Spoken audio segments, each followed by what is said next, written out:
Your county, your station. The Durham Podcast. Durham on Air. A very special episode of the podcast this week as Durham prepares itself for the very, very last ever Lumiere Festival. I am chatting to Helen Marriage, who is the director of Artichoke, which is the arts company that invented Lumiere, that brought it to Durham, that chose Durham, and has ran the event every 2 years since 2009. I talked with Helen about her personal highlights, why she chose Durham way back when in 2009, and I asked the question, why is 2025 the very last Lumiere to take place in Durham? And don't forget, you can download the free Durham On Air app to get the latest episodes of the podcast and to listen to Durham On Air live 24 hours a day. So Durham Lumiere has been lighting up the streets of Durham every 2 years since 2009. Joining me this morning is Helen Marriage, the director of Artichoke. In fact, she set up Artichoke, and she joins me now over the phone on Lumiere Week. Hi, Helen. Hi, how are you? I'm very well, thank you. It must be a busy week for you guys at Artichoke. Yeah, no. Well, it takes us 18 months to put the whole thing together, so it's a lot of planning, and then suddenly we're on the streets, and that's really intense. How does it feel when you've done a year and a half of planning, and then finally you're here, and it's opening week, and people are actually going to go and see the work? That's got to make your heart beat a little bit faster. It's truly amazing, actually, when you walk through town, if you're me, and you see people in cherry pickers and gaiters and all wearing high-vis jackets and stuff going up everywhere, and you're kind of going, oh, God, okay, really doing it now. I wanted to talk to you a little bit about the history of Lumiere, if that's okay, because I remember the first one way back in 2009, when you were 12, no doubt. I was a little bit older than 12. I was away at university. I'd just left Durham, having grown up here. And left Durham, went to a big city to go to university, went to Manchester, and then came back to Durham. And as soon as I left, this massive international arts festival decided to happen in the city where I'd spent my entire life. Let you know. Exactly. Why Durham is my question I wanted to ask you. What led to the decision that Durham was going to be the place? It's a really interesting question. We were actually talking to Cambridge at the time, celebrating their 850th anniversary of the founding of the university. And it's a really difficult, it's hard to explain, but the geography of the place is difficult. It's quite canyony, so there's not vistas that, you can light a building and people can stand back and look. And I was finding it really challenging. It was very hard. And a friend up here who was a production manager called and said, might you think of bringing some of the stuff you're doing in Cambridge to Durham? So I have long family roots here. My mum was born here, got married here in Spennymoor. My grandfather was the Methodist minister at the Methodist Church. So I'd always known the city and really, really loved it. And so I came up on the train, I have to admit, in April 2009, which is not enough time to plan anything, and I met the council, the cathedral, the university, the prison governor, all kinds of people, and went, I've got this idea, what do you think? I think nobody knew what on earth I was talking about, but what was so brilliant about the city is that everyone said, yeah, why not? So in a few months, because we did it in November, we pulled the first programme together. And I remember standing on Palace Green where we were running. You probably remember that huge projection on the front of the cathedral. The sort of mural projection, or the tapestry projection. Of the history, it was from the Lindisfarne Gospel. Yeah. And I remember standing there the night before with a friend and said, do you think anyone will come? And then over the 4 days, 75,000 people came, and the council, at a party that we were hosting, stood up and said, and they're coming back every 2 years. And I was going, what? Because I felt like I'd done everything I knew how to do that first time. Sure. But we have indeed been back every 2 years and built a really loyal audience and done a ton of stuff with communities and learning and education projects and all of that. Well, it's well loved, and I think people who are from Durham, certainly, the sense of ownership of it, and also the sense of how lucky are we, and, why us? We are not worthy, a little bit, but also, we're often, we often feel, I think you're born with this sort of County Durham mentality sometimes, that other people get these kind of things, other people get to play with this.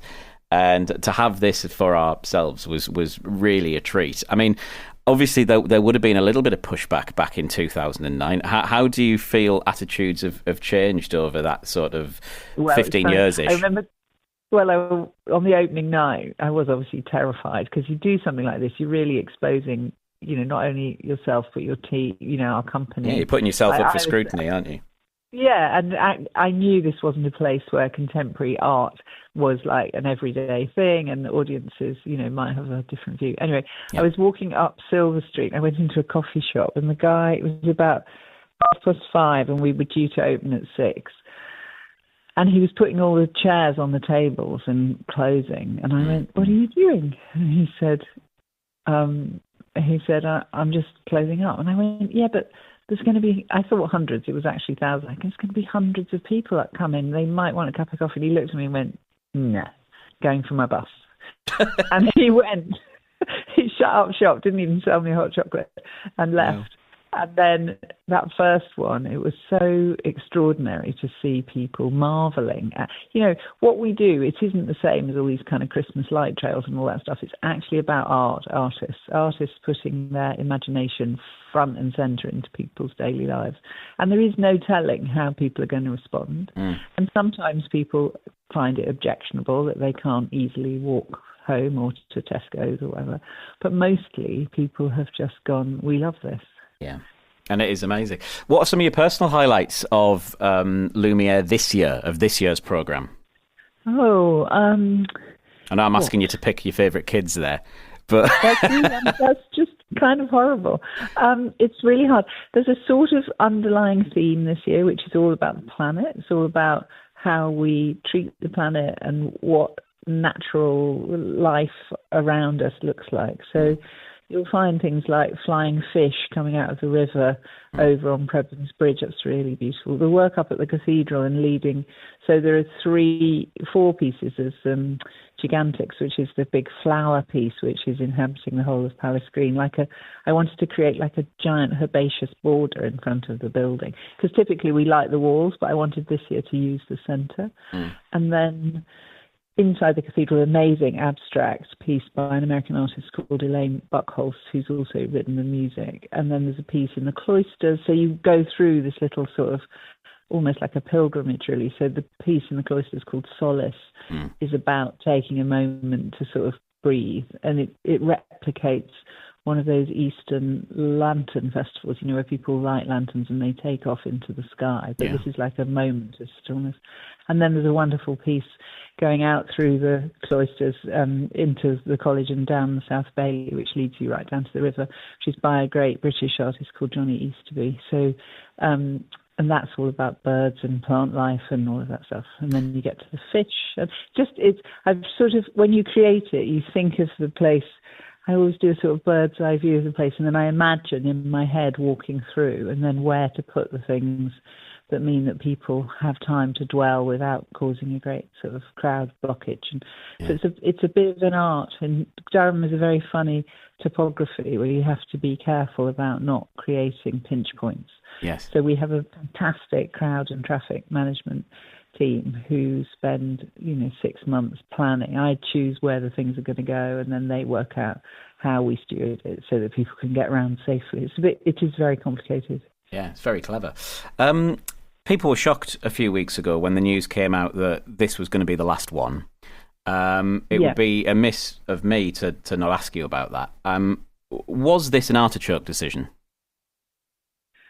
I guess in a way. There were funding decisions made, and it's probably worth talking about the history of the money. Yeah, so sure. When we came in 2009, it cost £650,000, which is a lot of money, but it was a test, really, a pilot. And the audience at that time was 75,000. So at its peak, we've hit over 200,000 people.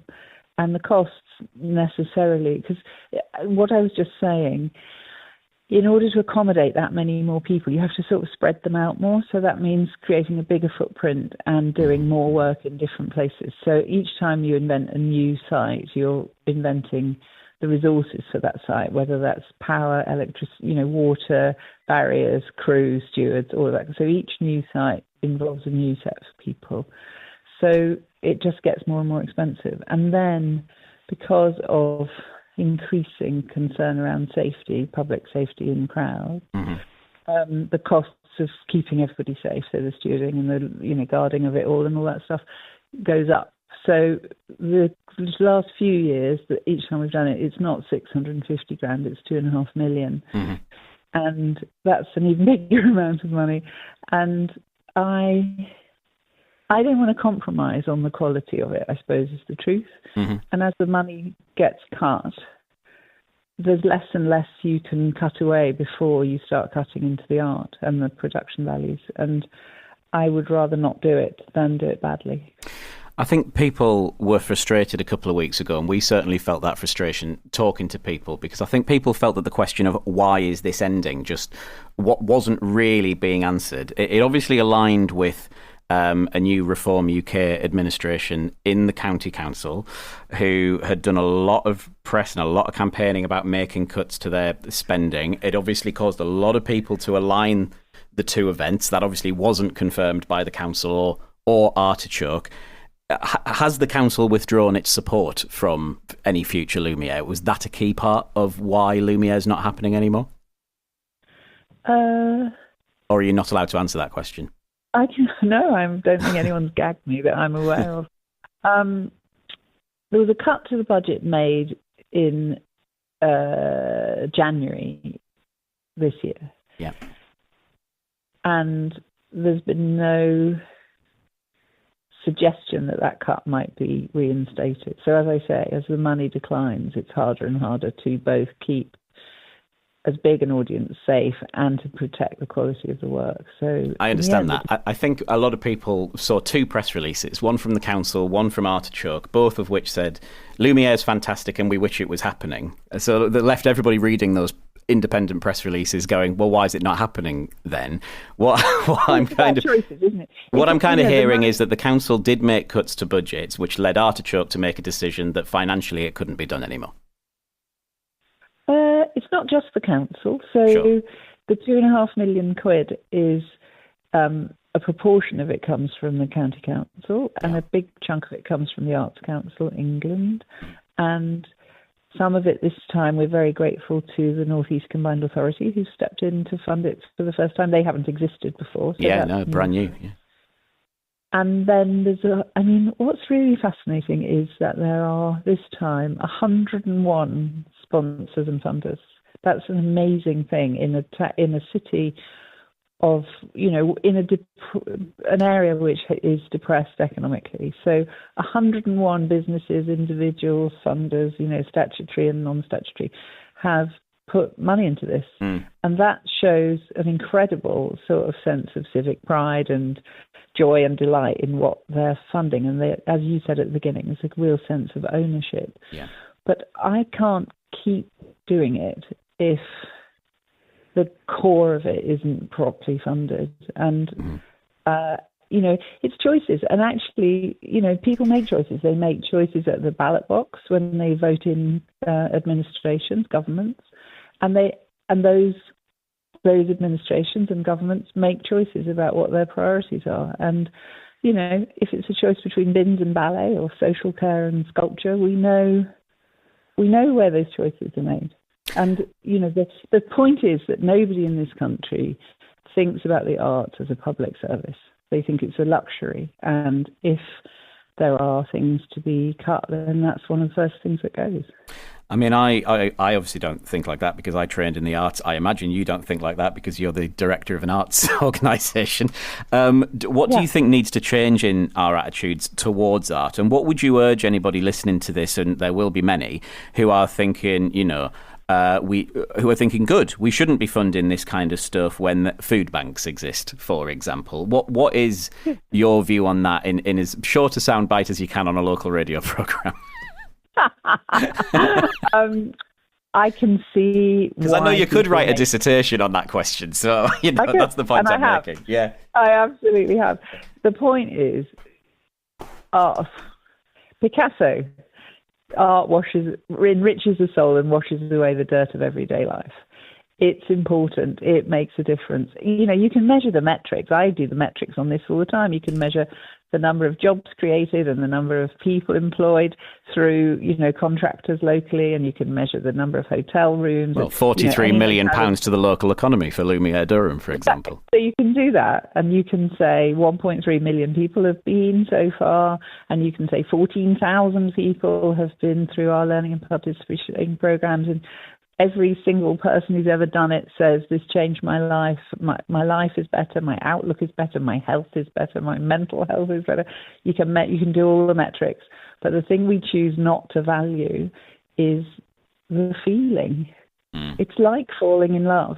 You know, when you fall in love, you know what you know, and when you stand in front of a great piece of art, whether that's music or, you know, it was painting, whatever it is, or one of our great light events, you stand there, you share that experience with other people that you might not never come across, and you feel differently. The transformation of public space transforms you as an individual, and that is really important. I've taken up too much of your time. That wasn't a soundbite. My PhD. Very good. No, it completely answered the question. I mean, I fully support the arts, and I think people are told what to think, actually. I think if you leave people alone to make their own decision, generally people support it and they find the benefit in it. I think the problem arises when people are told that it's worthless and they don't investigate that question for themselves. But people who listen to this programme know my feelings on that kind of thing. So in terms of the history of Lumiere for you, with this being the last one, I just want to finish off by asking, first of all, I want to say I hope Artichoke come back to Durham at some point. I hope that, it might be the end for now, but I can't wait for Artichoke to choose Durham again at some point in the future, because we're very logistically easy. We've got a good path up to that church. And then around the river. It's very pretty. It's like a theme park. So it is also built to keep people out, and we are actually pushing hundreds of thousands of people in. So it's really complicated. Yeah, that's all right. It's part of the fun. You didn't come to Durham because it's easy. No. I went to the London Lumiere. That was a lot of it was taking place around King's Cross. About a decade ago now, was it probably? 2016 and 2018 we were there. Right, so I really enjoyed that, but I tell you, it did feel not as fun being in a wide open space next to a train station. It's interesting how many people from Durham came to London and went, not as good as ours. Yeah, not as good as our big church. Some of the work was fantastic, though. What is your highlight of the past, however many years, 15 years or whatever? Is there a particular exhibition, a particular piece that stands out for you? For me, it's the vests, the miners' lamps and vests in the cathedral. That made everyone cry. It was wonderful. The whale in the weir, I thought, was absolutely brilliant.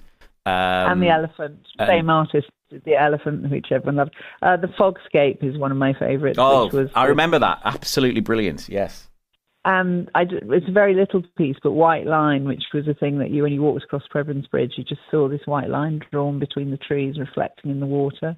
The bird boxes at St Oswald's, lovely piece made by a company called Shared Space and Light, which was up on Harcourt Terrace, which showed local people in their houses, that as it sort of flicked through, people talking about what home meant to them. One of the student pieces that we did on the Sixth Form Centre was a company from New Zealand who worked with kids from the Sixth Form Centre on a learning project that taught them how to make films and all that stuff. That was called Precious, where they interviewed kids here interviewed people about an object that was precious to them, and then we showed it all on shipping containers and the thing. I mean, there's so many that we've just counted. Just doing a bit of a presentation, 1,500 people have helped us make this happen over the years. That's huge. Incredible. Just before we say goodbye, what would you say to people who are not intending to come, or who have never been and are thinking of it now they've heard us talking about it? What would you say to them to encourage them to come along and enjoy it one last time? So the city centre is ticketed on the hour, every hour, and I think most of those slots are now filled. But you can still see a huge amount of the work. More than half the work I've programmed outside the city centre, so along the river and all of that stuff. So there is always something to come and see. And come and join everyone else having a lovely time. Helen, we're going to miss Lumiere and we're going to miss Artichoke, but we're going to make sure this one is as memorable as all the others. Thank you so much for your time on what I know is a busy week, and best of luck with it. Thanks so much. Thanks very much. Bye.